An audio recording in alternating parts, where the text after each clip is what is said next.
자, 이번에는 계속해서 수다학 파인드매스 시즌2 산업 전반에서 활약하고 있는 수학 이야기를 들어볼 텐데요. 오늘은 다름 아닌 의료 분야에서 활약하고 있는 수학 이야기를 준비하고 있습니다. 야, 네. 제가 또 그 의료계 또 병원 같은 데 가서도 이제 행사도 가끔 많이 하고 하는데 네. 요즘에 그 이 로봇이 또 난리가 났습니다. 예, 갖고 또 뭔가 이것도 수학하고 관련이 있지 않을까 제가 좀 생각을 해봤는데 왜냐하면 요즘에는 그 로봇들이 이 수술실까지도 막 들어오는 맞아요, 경우가 많아요.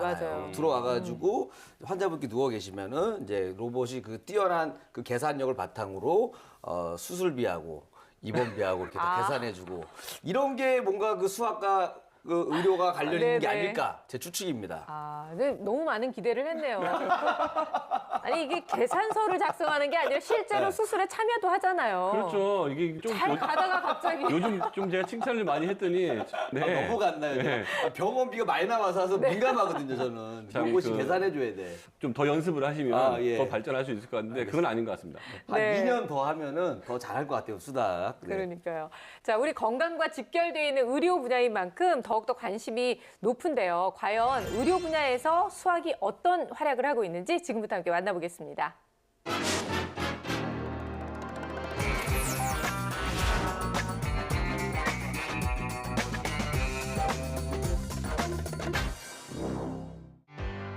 과학기술의 발전으로 현대 사회의 많은 사람들이 편리하고 풍요로운 생활을 누리며 삶의 질을 높이고 있습니다.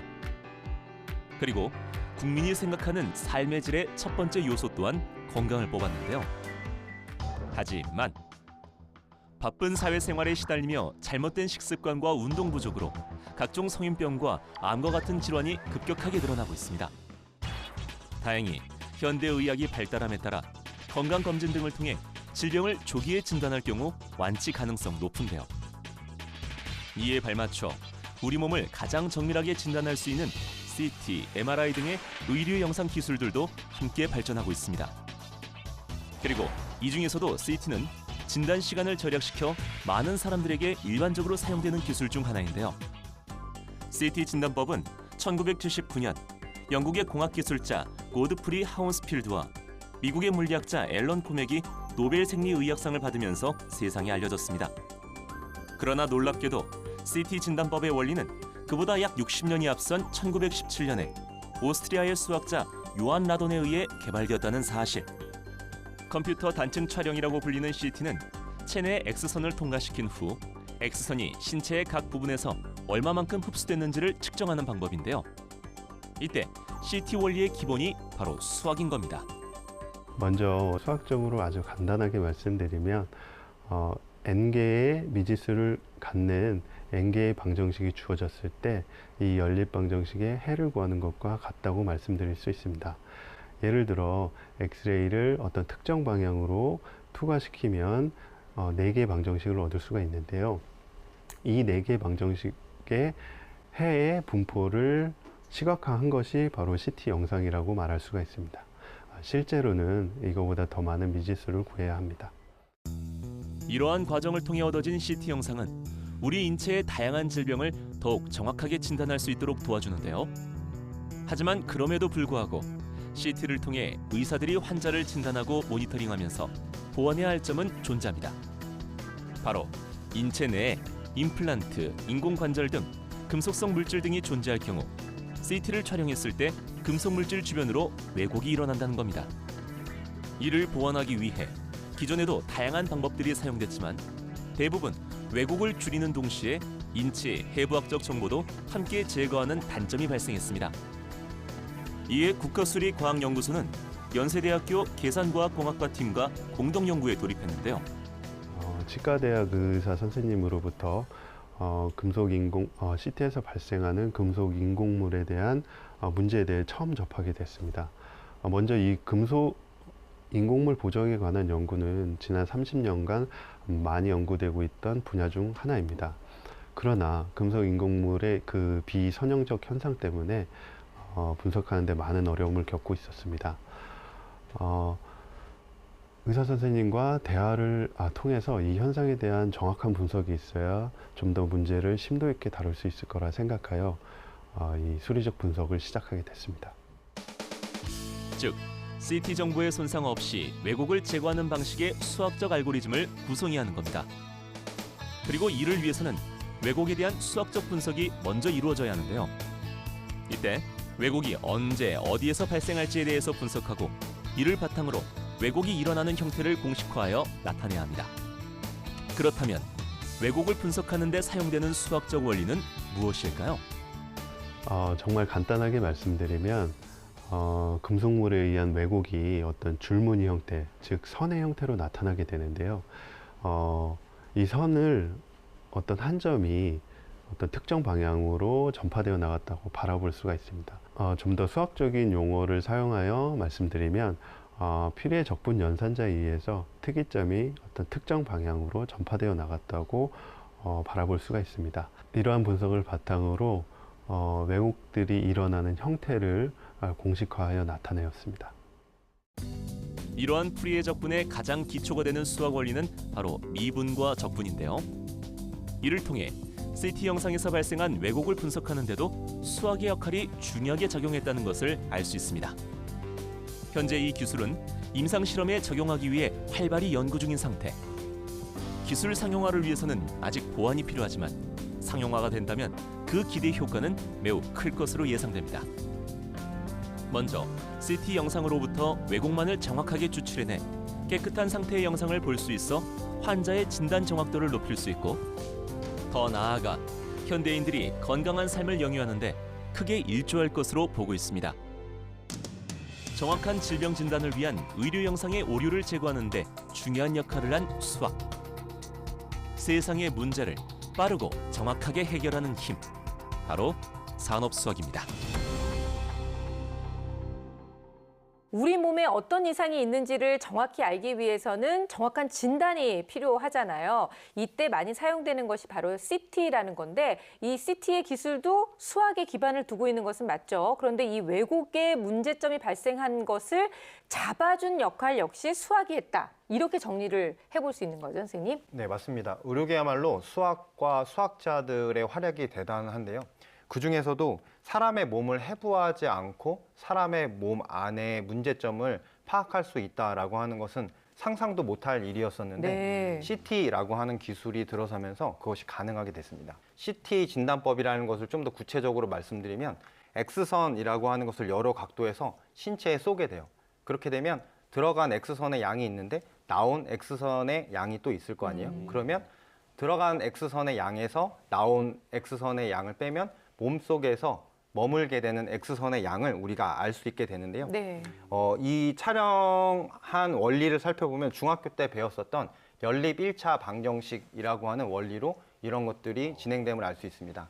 방정식이라고 하는 것이 X값에 따라 참과 거짓이 결정되는 것을 방정식이라고 이야기를 하는데, 미지수의 개수가 늘어나면 그 미지수의 개수만큼의 1차 방정식이 주어져야지 문제를 풀 수 있고, 그러면 그 연립되어진 연립 방정식을 풀게 되면 각각의 값들을 우리가 예상할 수 있게 되는데, 물론 실제 병원에서 사용되고 있는 기술들은 연립 1차 방정식을 넘어선 좀 더 고차원적인 적분 방정식이라고 하는 것을 사용해서 되고 있는데, 그 이유는 네. 몸이 입체로 되어 있고 좀 더 구체적이고 세밀하고 정밀한 결과를 내기 위해서는 좀 더 복잡한 수학식이 사용되기 때문인데요. 그 기반을 살펴보면 연립방정식이 기반이 되고, 그것에 더 발전된 부분들을 통해서 우리가 의학적인 부분에 많은 공헌을 하고 있다고 볼 수 있습니다. 네. 그 연립방정식 얘기는 사실은 좀 몸에 무리가 가긴 했지만 그래도 좀 그나마 좀 이해가 됐어요. 이해가 됐는데, 근데 태어나서 처음 듣는 얘기가 있습니다. 네, 무슨요? 풀이의 적분. 사실 그 미분 적분만 나와도 굉장히 그 머리가 아프고 당황스러운데, 앞에 뭐 또 풀이가 들어가니까 너무너무 더 당황스러운 거예요, 지금. 이거 도대체 뭔지 모르겠어요. 당황스럽지 않으세요? 풀이의 적분? 할만해요. 할만하세요? 저는 노코멘트 하겠습니다. 네. 당황한 표정인데. 영상에서 나타나는 왜곡을 잡기 위해서 풀이의 적분이라고 하는 것이 사용되게 되는데, 이리 씨가 이해하는 데는 너무나 오래 걸릴 일이고 어려운 저도 부분이 알고 싶지도 않습니다. 이제 요 정도로 있다는 것만 알고. 이해가 안 되기 때문에 알려줄 수 없다. 지금 이 말씀이신 거잖아요. 다행이네요. 고맙습니다. 배려해줘서 고맙습니다. 근데 이런 것들을 이해하기 어려운 것은 대학에서도 좀 더 고차원적인 수학을 들어가기 때문인데요. 네. 자연계의 파동을 이해하는 데 사용되는 것이 풀이의 적분이라고 할 수 있어요. 근데 그것이 기반이 되는 것이 미분과 적분인데 미분이라고 하는 것은 변화량에 대한 학문이라고 이야기할 수 있고 적분이라고 하는 것은 미분의 역방향이라고 이해할 수 있는데 그러한 것들이 우리가 중학교 때 배웠었던 것들과 연계하게 되고 네. 그것들이 미분과 적분, 그것이 풀이의 적분. 그래서 결국에는 의학의 여러 가지 문제들을 해결했다라고 보시면 되는 거죠. 아니 그 의료와 수학이 이렇게 관련이 많다면 사실 찾아보면 시청자 여러분들께서 더욱더 흥미를 느낄 만한 이야기가 많이 숨어 있을 것 같은 생각이 들어요. 아, 그렇습니다. 그래서 그 의료와 수학과 관련된 이야기가 또 갑자기 불현듯 하나 떠올랐는데. 아, 너뭘또 불현듯 떠올랐겠어요? 준비했겠죠. 아닙니다. 뭐예요, 근데? 그 예를 들어 그 나이팅게일이 네. 크림반도 전쟁이 발생했을 때 그때 간호사로 일하고 있었잖아요. 그래요. 그러면서 이제 이분이 일하면서 그냥 정신없이 일하면서도 그 와중에도 뭔가 기록을 많이 한 거예요. 그래서 뭐 입원, 부상, 질병, 사망 이렇게 이런 분들 다 통계를 줬더니 맞아요. 예, 했더니 이거 봤더니 전쟁으로 부상 입어서 죽는 사람보다도 전염병으로 죽는 사람이 더 많네 하면서 세상을 놀라게 했습니다. 아니 이거 지난번에 김희진 선생님이 말씀해 주셨던 그 내용 아니에요? 잘 써먹으면 되는 거 아니에요? 뭐가 아, 중요합니까? 역시. 다 기억하고 있잖아요. 야. 그래서 그 나이팅게일 덕분에 네. 이 뭐 군대뿐만 아니라 그 사회 공공 보건 개혁까지 엄청난 변화가 찾아왔습니다. 이게 바로 의료와 네. 수학과의 아주 끈끈한 관계의 가장 대표적인 예가 아니겠습니까? 야, 제가 봤을 때는요, 이 수학을 보는 데는 두 가지 맥락이 있어요. 이 수학과 관련된 이야기를 보는 재미 플러스 네. 김일희의 성장 드라마를 보는 거. 아. 예, 약간의 뭐 인간극장 같은. 야, 이제 진짜 아우. 사람이 이렇게 성장할 수 있나요? 요즘 머리 많이 쓰고 있습니다. 그래서 머리가 예전보다 많이 좀 꽈졌잖아요. 지금 열 받아가지고. 아니 그러니까 옆머리가 많이 빠졌네요. 네, 이게 옆머리는 많이 빠지고 위에는 막 꼬부라지고 지금 머리를 너무 많이 써서 그래요. 아니 근데 정말 선생님 가르쳐준 보람을 좀 느끼시겠어요? 우리 씨 진짜 대단하네요. 다 기억하고 있다니 뿌듯합니다. 실제로 수학 통계는 의료 분야 발전에 절대적인 영향을 많이 끼쳤거든요. 예를 들어 보면 이제 인류를 괴롭히는 종양 있잖아요. 네. 이 암을 유발하는 유전자가 바로 이 통계를 분석을 통해서 밝혀지기도 했고요. 그리고 또 보면은 아픈 사람과 아프지 않은 사람들을 유전자를 비교해서 무엇이 어떻게 다른지를 이렇게 밝혀냈거든요. 이게 바로 다중 비교라는 통계 분석을 활용했습니다. 그래요. 그리고 지금 해외에서는 수학자들이 의료 분야로 전면적으로 나서기도 하거든요. 가장 대표적인 사람이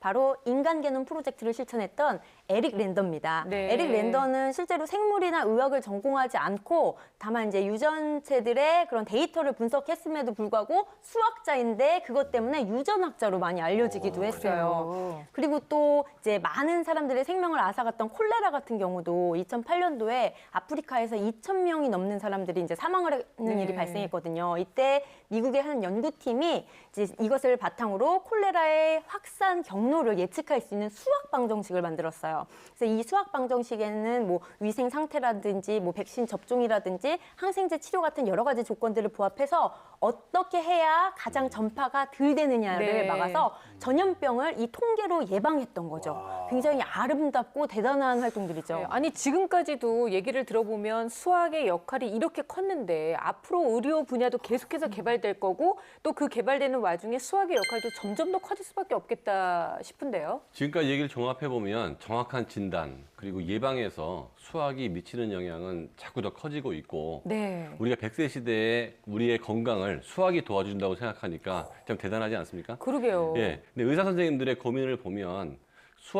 수학처럼 자기 진단이 정확하게 떨어지지 않는다는 거예요. 그래서 자기의 주관적인 경험을 통해서 진료를 하는데 이거를 수학자들과 이제 공동 연구를 통해서 정량화된 그 진료가 이제 가능해질 수 있다는 거죠. 특히 이런 연구는 그 새로운 진단 정보를 출력하는 기능 영상 분야에서 많은 발전이 이루어지고 있고요. 이 영역은 수학자와 과학자와 의학자가 함께 연구하면서 그 결과를 더 좋게 만들 수 있습니다. 네. 수학은 의료 분야까지 진출해서 우리의 건강까지 참여를 할 수 있는 영역까지 발전하게 됐고요. 수학자의 앞으로의 그 길은 정말 무궁무진하게 있을 것 같습니다. 야, 저도 정말 뭐 이런 얘기를 들으면서 네. 정말 재밌고 야 수학이 정말 중요하구나 이런 생각을 그러니까요. 다시 한번 하게 되는데 이 TV를 보는 우리 어린 친구들은 얼마나 더 크게 느끼겠습니까? 맞아요. 이 수학이 중요한지 알면서 공부 안 하기는 쉽지가 않지요. 그죠? 저처럼 수학이 중요한지를 모르고 안 한 경우에는 이렇게 당당할 수가 있는 겁니다. 여러분들은 열심히 해야 돼요. 이제 알았으니까.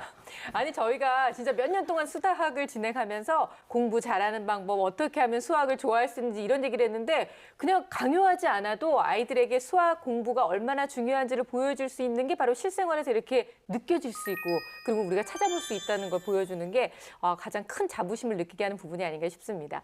자, 아이들과 또 한 주 보내시면서 즐거운 수학 이야기 많이 나누시고요. 수학적 궁금증 있으시면 또 수학적 고민 있으시면 저희 홈페이지를 통해서 여러분들의 글 남겨주시기 바랍니다.